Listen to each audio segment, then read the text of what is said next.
Mirada Económica. Hola, hola, ¿cómo les va? Mirada Económica en el aire, una semana que hemos tenido harta noticia con la economía, el crecimiento de nuestro país en su peor nivel prácticamente en 40 años. Lo señaló el Banco Central en sus cuentas nacionales, entregando los números del segundo trimestre, una caída de 14% para nuestra economía. Las cifras de desempleo, el cobre, que es la buena noticia, también la recuperación de los multifondos. Muchos temas para conversar con Sergio Lehmann, economista jefe del BCI. Sergio, bienvenido nuevamente a Mirada Económica. ¿Cómo te va? Hola Andrés, muy bien, muchas gracias. Gracias por la invitación. Lo decíamos en la presentación de Sergio. A ver, este 14,1% de caída del crecimiento lo conocimos hace algunos días, el Banco Central, una caída que obviamente que es esperable. ¿Cómo crees tú que viene este segundo semestre, este tercer trimestre con cifras que todos auguran que van a ser menos malas, pero igualmente malas? A ver, primero, sí, como tú bien dices, se estaba esperando una caída muy profunda de la actividad económica en el segundo trimestre. Eso da cuenta naturalmente de la profundidad de la crisis que estamos hoy día enfrentando. Y tal como tú señalas también, ¿no es cierto?, hacia los próximos meses se está esperando alguna recuperación, pero bastante gradual, bastante, digamos, débil, muy lenta, y que probablemente se va a notar con alguna mayor fuerza hacia el 2021. Detrás de la regulación, ¿qué hay? Bueno, en primer lugar, estamos viendo, ¿no es cierto?, un proceso gradual, pero en fin y al cabo, digamos, caminando de desconfinamiento, y eso naturalmente tiene un impacto positivo en la actividad. Estamos viendo, por ejemplo, que el comercio comienza a retornar gradualmente, también la construcción, algunas áreas, digamos, manufactureras, y eso nos hace prever de que efectivamente, digamos, hacia los próximos meses vamos a ver cifras algo más favorables. Sergio, el segundo factor sí. tiene... Sí, perdón. Dale, sigue. No, el segundo factor tiene que ver con que el mundo también está mostrando un mejor desempeño. Hemos visto mejores cifras de actividad en Estados Unidos, hemos visto mejores cifras de actividad en Europa, hemos visto mejores cifras de actividad en China, que si bien está enfrentando problemas de contagio, por ejemplo, Estados Unidos, con, ¿no es cierto?, un nivel, digamos, de contagio realmente alto, algunos rebrotes en Europa, aún así las cifras han sido mejores. El tercer factor, que probablemente también va a estar contribuyendo muy positivamente hacia los próximos meses, muy concentrado en agosto, septiembre y octubre, tiene que ver con el impulso en el consumo. Y eso viene de dos elementos. Primero, ¿no es cierto?, el retiro del 10% de fondos de pensiones. Efectivamente, estamos viendo un aumento relevante en el consumo. Eso tiene que ver entonces con mayor disponibilidad, ¿no es cierto?, de recursos por parte de la familia, especialmente, ¿no es cierto?, aquellas que están enfrentando mayores dificultades. Y al mismo tiempo estamos viendo que los recursos que ha estado entregando el gobierno a través, ¿no es cierto?, de el bono clase media y también, ¿no es cierto?, lo que es el apoyo ya en una tercera etapa del ingreso familiar de emergencia, también contribuyen a estimular el consumo. Esos elementos van a empujar favorablemente el desempeño de la economía en los próximos meses, aun cuando, como tú también bien señalabas, no estamos todavía dejando de lado esta crisis, sigue marcando con fuerza los desarrollos de nuestra economía. Pero lo dijo durante los últimos días el ministro de Economía, Sergio, lo dijo Lucas Palacios, señaló una metáfora que quizás, no sé si tú le encuentras mucho sentido. Estamos viendo la luz al final del túnel. ¿Es tan así?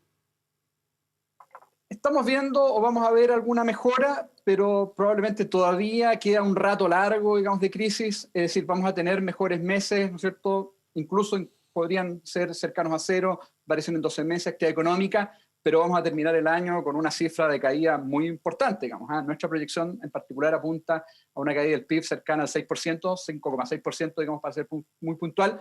Por lo tanto, yo creo que todavía es un tanto aventurado señalar de que la luz está al final del túnel, cuando en realidad eso va a depender en buena medida de cómo evolucionan los contagios, de cómo, ¿no es cierto?, la población va tomando responsabilidad, tomando, ¿no es cierto?, todas las precauciones sanitarias necesarias, y es posible que tengamos eventualmente, ¿no es cierto?, reversiones en este proceso. Yo soy optimista, creo que vamos a ir viendo, digamos, un proceso gradual de recuperación, pero todavía queda un largo camino para definitivamente salir de esta crisis. Tú mencionabas recién que podríamos ver quizás en los próximos meses crecimientos cercanos a cero. ¿Cuándo podría ser eso? ¿Crees tú que podríamos acercarnos a esa suerte? Hoy día parece inalcanzable con un menos 14 el segundo trimestre, pero ¿cuándo podríamos alcanzar quizás ese acercamiento al cero?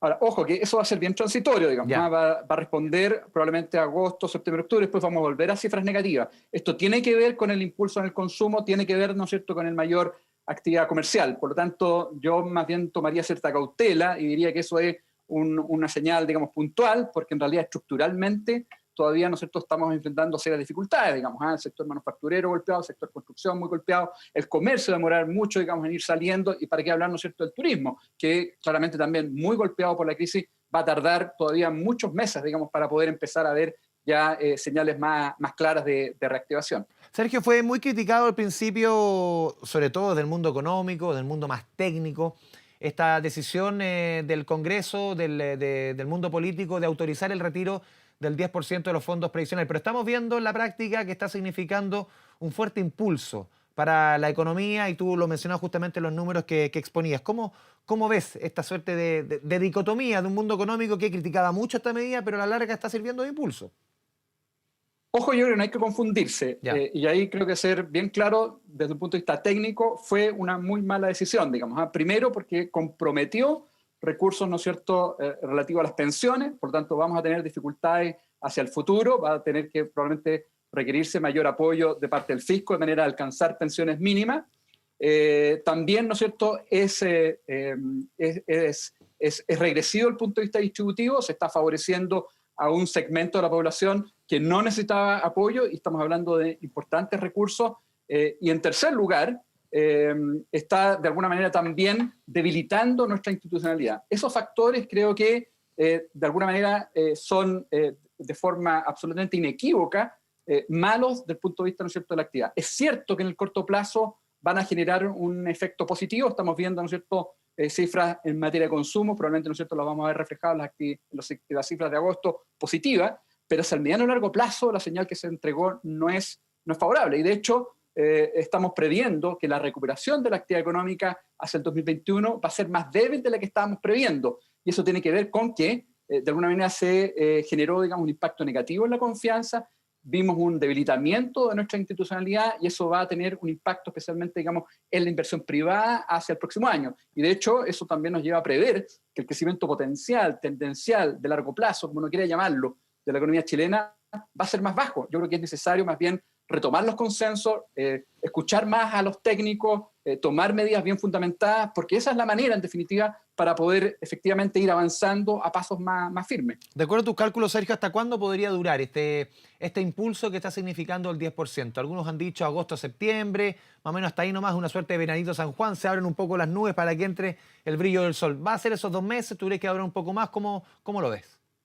Nosotros lo tenemos incorporado, puede ser bien variable, digamos, pero nosotros tenemos incorporado que va a ser los meses de agosto, septiembre y octubre, y luego, digamos, vamos a volver a cifras negativas. Efectivamente es algo más transitorio, la tasa de desempleo va a ser muy alta, y por lo tanto eso va a dificultar también un desempeño más favorable del consumo hacia los siguientes meses, digamos, y también particularmente hacia el 2021. Hemos tenido un deterioro en el mercado laboral muy fuerte, digamos, ¿no es cierto? Se han perdido en torno a 1.8 millones de puestos de trabajo, y recuperar eso va a ser lento. Sí, de acuerdo a la medición incluso que entregaba hace una semana David Bravo, se han perdido incluso más. Se actualiza un poco respecto a los números del INE, y hablaba de 2,3 millones de puestos de trabajo. Y ese llamado a los expertos, Sergio Lehmann, en cuanto a, más que mirar la cifra de desempleo, hay que mirar la cifra de empleo, de ocupación, la destrucción de mano de obra. Porque hay que fijarse en ese número y no en el dígito del desempleo, que es el que históricamente nos hemos fijado.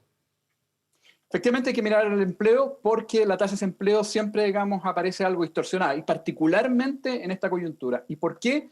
Porque producto del confinamiento, las restricciones sanitarias, hay muchas personas que estarían dispuestas a salir a buscar trabajo, pero no pueden, simplemente porque no tienen, ¿no es cierto?, autorización para eso, digamos.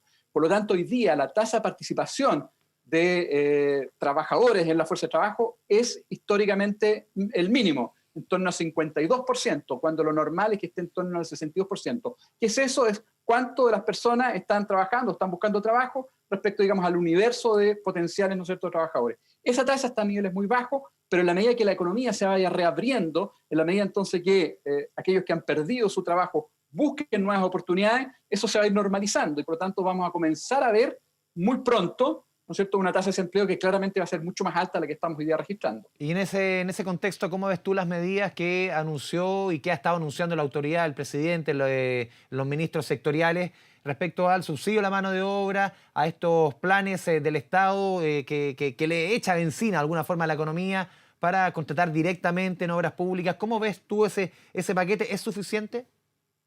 A mí me parece clave estimular justamente, digamos, la generación de empleo y dar incentivos a través de subsidios, beneficios tributarios a las empresas para que efectivamente contraten nuevos trabajadores es central, digamos, porque eso va a permitir efectivamente generar un círculo virtuoso, ¿no es cierto?, con mayor ingreso, mayor consumo, y eso va a ir generando, digamos, una rueda positiva.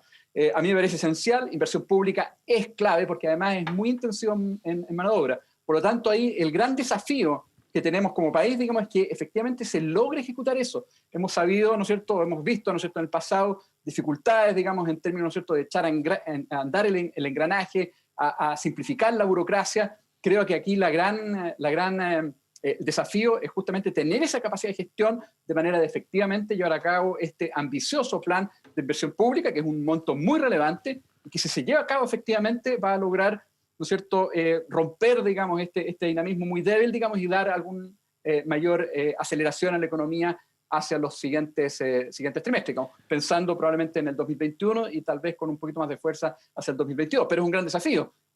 La gestión, digamos, y la capacidad de ejecución es clave para lograr, digamos, ese propósito, ese objetivo. Sergio, recién conversábamos del tema del 10% y quiero volver a poner el foco en un tema que es fundamental, quizás el más importante hoy día a discutir a futuro, que es el tema previsional. ¿Cómo ves tú la discusión que se está comenzando a dar en el Congreso frente a una reforma que se necesita hace muchos años, ya llegamos tarde por mucho tiempo, pero puntualmente en una propuesta que no solamente se recoge desde la oposición, sino que también desde el oficialismo, desde, por ejemplo, este Centro de Estudios Horizontal, la pensión universal, una pensión universal para todos los chilenos. Ya no estamos hablando de la pensión básica solidaria para las personas que nunca cotizaron, sino que una pensión mínima garantizada por el Estado para todos los chilenos. ¿Cómo ves tú esa idea?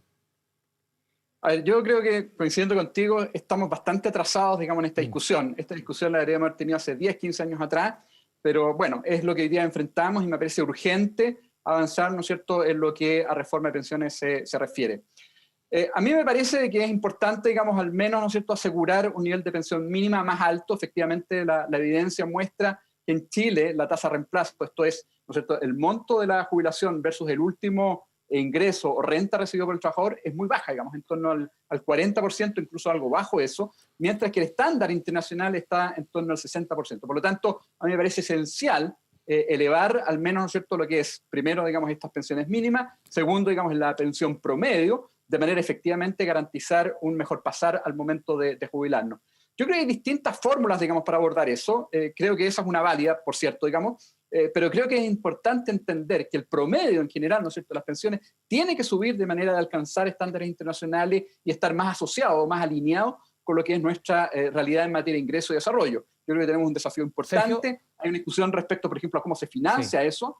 Y en ese sentido creo que también la discusión es bastante, digamos, intensa e importante, digamos, de hacerla. Porque ahí se entra una discusión que es puramente ideológica respecto a lo que significa el sistema de pensiones en nuestro país. Lo vimos en la discusión del 10%, porque para algunos aquí la clave está en aumentar la cotización de 10 a 16%, y ahí está la discusión dónde debe ir esa plata, quién la debe administrar, un fondo solidario, un fondo a la plata de individuales.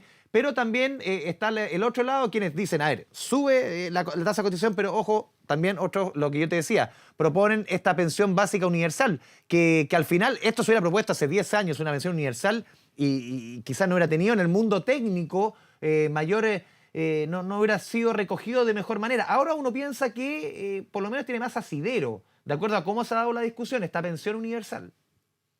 Sí, yo creo que la discusión ha sido probablemente a lo mejor marcada por algunos signos ideológicos, digamos, y eso naturalmente creo que al final distorsiona un poco el debate. Yo creo que lo importante es mirar el componente técnico. A mí me parece importante elevar, y creo que por ahí más bien iría mi mirada. Pero dado el mercado laboral y la calidad del mercado laboral en nuestro país, también es complicado. Uno dice, claro, sube un 6%, pero eso no significa que si está cotizando la mitad de la gente, cotice 10, cotice 16%. Ahí va. Entonces es importante al mismo tiempo elevar, digamos, la pensión mínima. Y ahí la gran discusión es de dónde o cómo se financia esa pensión mínima. Y la mirada técnica sugiere que más bien eso debería venir por impuestos generales. Y es una discusión que todavía no se ha abordado del todo, digamos. Lamentablemente, a lo mejor la discusión o el debate político nos ha llevado o nos ha ido moviendo, arrinconado, digamos, en cierta mirada. Pero el punto de vista técnico, de manera a no tener un impacto negativo sobre el mercado laboral, porque si tú al final esa pensión mínima la financia con estas cotizaciones, ¿no es cierto?, de los trabajadores pagados eventualmente, ¿no es cierto?, por por las empresas, tiene como correlato un mayor costo laboral y por lo tanto tasa de desempleo más alta. Desde el punto de vista técnico, insisto entonces, es que más bien uno debería haber pensado en un impuesto general para financiar esas pensiones mínimas, porque estoy de acuerdo. El problema que tenemos en Chile es que efectivamente hay lagunas largas, digamos, hay un sector informal que incluso va a ir creciendo en el tiempo, porque la crisis también nos lleva, ¿no es cierto?, lo que estamos viendo hoy día, a que el sector informal, ¿no es cierto?, los cuentapropias van a ir ganando fuerza, digamos, en los próximos 2 años probablemente. Por lo tanto, a esos en particular va a haber que asistirlo. Y creo que, desde el punto de vista técnico, insisto, la forma correcta en lo hecho es a través, digamos, de un impuesto general, más que con, ¿no es cierto?, las cotizaciones pagadas por empresas a través, ¿no es cierto?, de un fondo común. Sergio Lema, vamos a ir a la primera pausa aquí en Mirada Económica y al regreso vamos a conversar del impuesto a los súper ricos y el gran momento del cobre. Vamos a la pausa en Mirada Económica.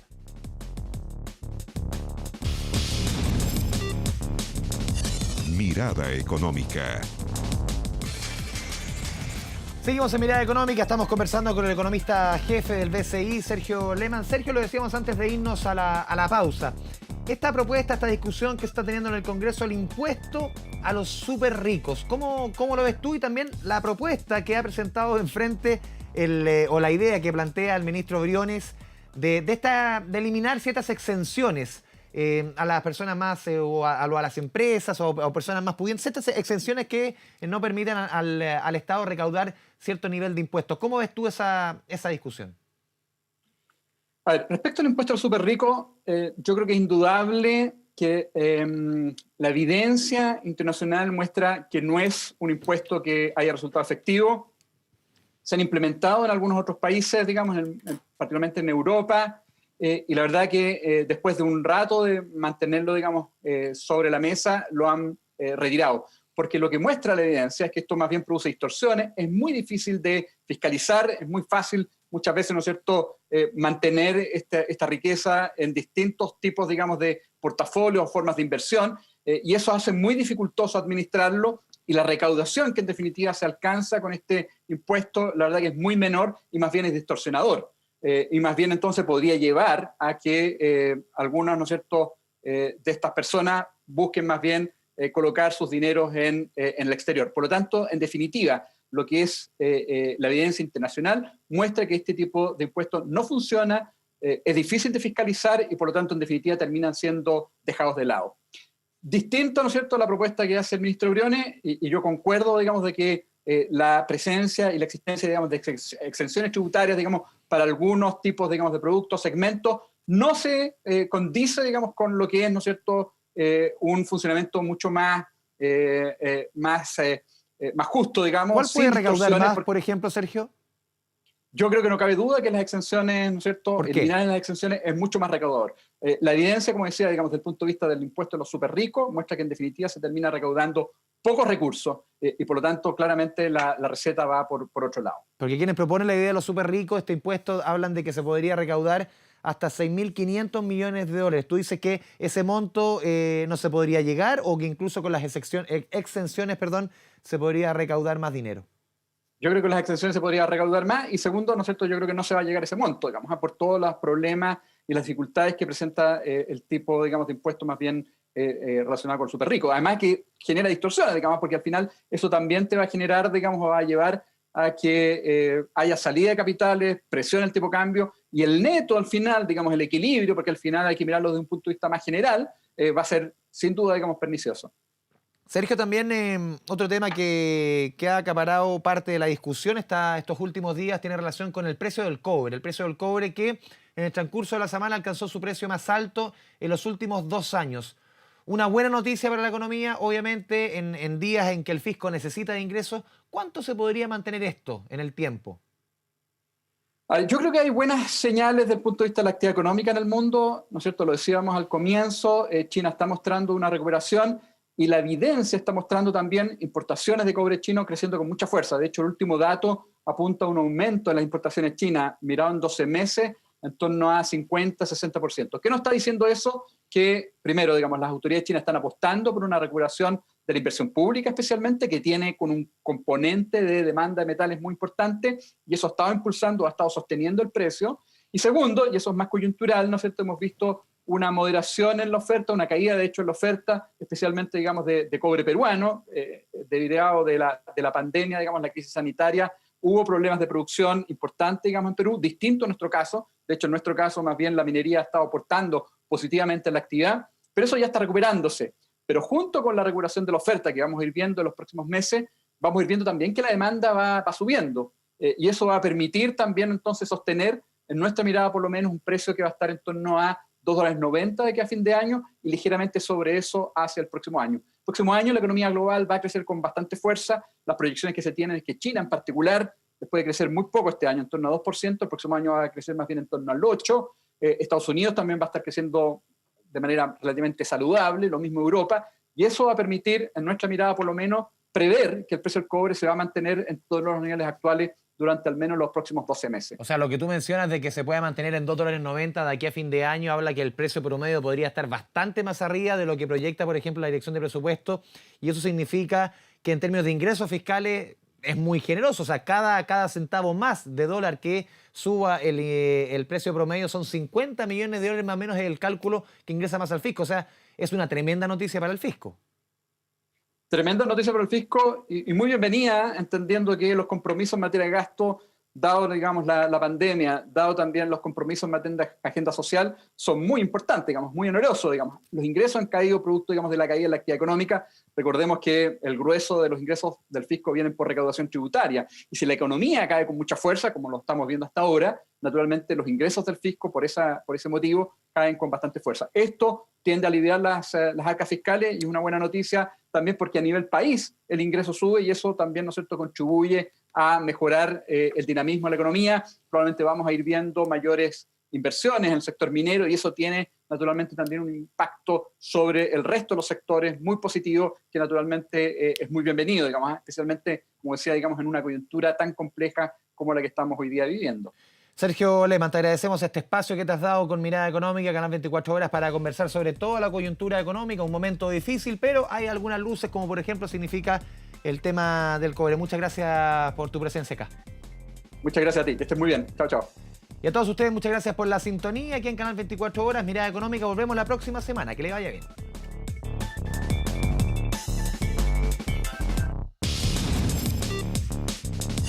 Mirada Económica.